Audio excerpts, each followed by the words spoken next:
Hello and welcome everybody to another episode. We are keeping that in. No, we're not.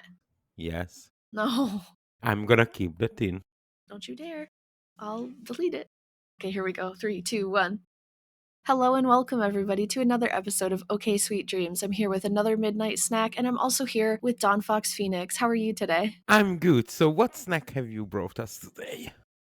So I don't know if you've watched the Squid Game show. Do you know anything about this? No. It's kind of like a Korean thriller, psychological, dark kind of show, my kind of stuff. So basically, there's a character on there who was accused of sexual assault, and I just wanted to kind of talk about it because it's a very interesting case to me. Okay. One of the star, Oh Young-soo, he's 79 years old, and he was just convicted of sexual misconduct. And the allegations against him, let me just find the details here. Oh Oh. was indicted by that's his name. Stop. Oh was indicted by Korean prosecutors in November of 2022 for allegedly inappropriately touching a young actress while the two were on tour. The police report said that Oh attempted to hug an unidentified woman by force and kissed her on the cheek while they went out for a stroll together. Oh publicly admitted that he held the victim's hand, but denies that there was any indecent assault. The allegations were originally brought in 2021, but the police dropped the case due to lack of evidence.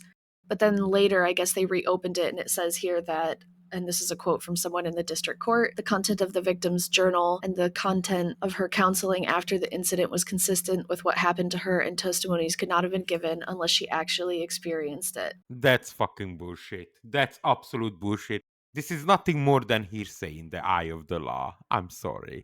She says one thing, the man says another. If there's no actual physical signs of abuse on her body, this is just hearsay and should be dismissed. Just because she wrote in a journal, it's evidence? Hello? Then tomorrow, Bin, you can write anything in a journal, then give a testimony and it's evidence? Nah, that's bullshit.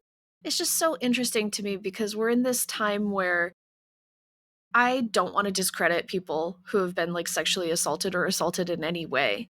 It's kind of a gray area where how somebody feels versus someone's intention. I mean, this is even if you think about to your argument, if you grab someone on the ass, there's not going to be proof of assault, but that is It is assault. assault. But at the same time, hugging somebody and kissing someone on a cheek, if he's from a generation where that's a traditional greeting, I mean, there's so much here that's a gray area that I don't really know. And I don't really know that we could necessarily convict or not convict. But he did say that he is going to appeal this decision. I think he should. Because, okay, it's not that I'm supporting assault. I just disregard evidence saying that she wrote in a journal, so it must be true. That's bullshit. Yeah, I'm not saying that I'm okay with people grabbing others people's asses, in a manner that is assault. right. But I think if you cannot provide substantial evidence that it actually occurred, it is still in the area of hearsay. Hence, you know, it's garbage. Right. But I mean, even with something like just the example of grabbing someone's ass, how do you provide You evidence need of that? witnesses I or mean, you there's not going to can't. be any Yeah. evidence.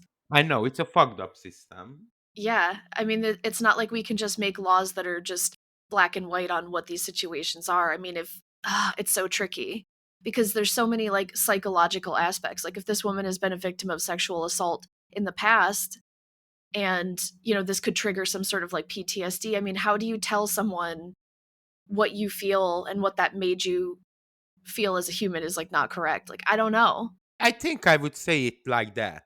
Just because you were abused, the law will not change for your sake. I understand you were victimized, but just because you feel PTSD by someone trying to give you a hug and kiss as a greetings, but nothing as sexual, we cannot send that man to jail because the law will not Right. change due to your feelings. It is that simple, in my opinion. She has to get over it. As harsh as it sounds, sometimes shit things happen to us, and we just have to get over it and move on. That's my humble opinion. Might not be very popular, but I'm sorry. If we send someone to jail by trying to hug and kiss a woman, this would cause a precedence that I don't want to have, to be honest. As much as I feel sorry for that woman feeling horrible. Yeah. I mean, the social side effects that could come from something like this, where people are afraid to make any kind of human contact whatsoever. I mean, think about the long term effects of us as a society just being like tiptoeing around and being afraid to interact with each other in any way. Yeah. I don't know. Wild times. Wild times indeed. And then just before we go, I just want to say what his sentence was. So he was sentenced to 8 months prison sentence that was suspended for 2 years, and he has to attend a 40-hour course on, sexual assault, behavioral corrections, or something like that. So, I think it's absolutely outrageous. okay, sweet dreams. Okay, sweet dreams.